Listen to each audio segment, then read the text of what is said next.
Kaixo egunon, aurkeztuko dizuet berrikuntzaren kudeaketa, ingelesez ematen den irakasgaia da, Management of Innovation, eta bertan helburua zera da beste jarduera ekonomikoetan ematen den berrikuntza, ezagun metodoak eta jarduerak ezagutu, eta nolabait arkitekturara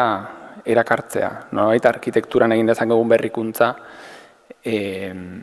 bideratzeko, antolatzeko, eta gure egitura mota zein den kontutan hartuta, eta gure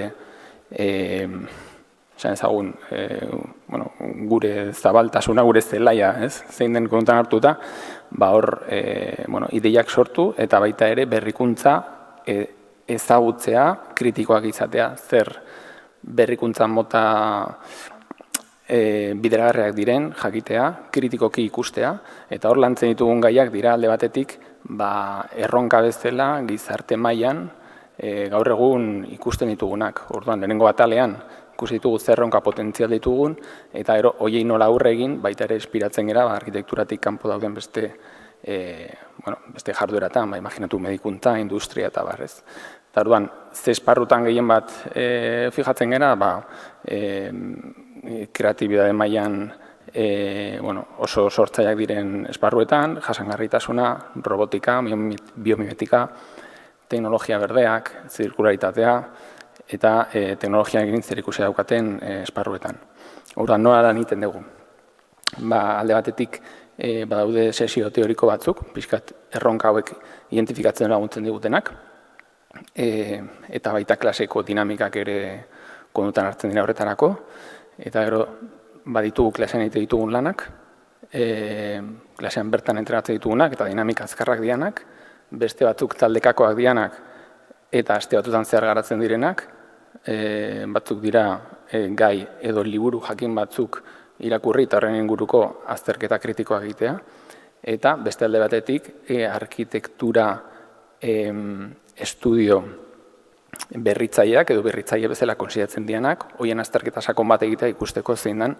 berein berrikuntza modeloa eta zein izan den beraien esan ezagun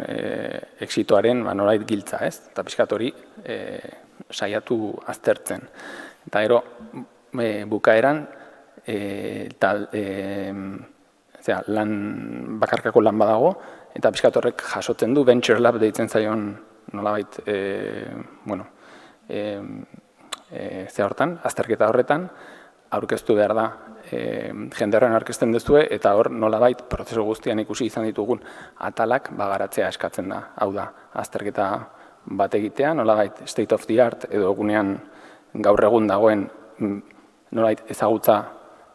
aurreratuena esparru horretan identifikatzea, eta horren gainean berrikuntza bat proposatzea, eta berrikuntza hori bidegarri izan dadila nolabait aurkeztea eta konbentzitu ahal izatea benetan idea horren potentzialtasunaz, ez. Usten degulako, hori, zaitekela, etorkizunean, zuen erraminta interesgarri bat, abantaila kompetitiboa emango dizuena zuen arkitektura proiektuetan. Orduan, talde lan hori librea da, eta zuen gustoko gai baten oinarritu behar da, eta,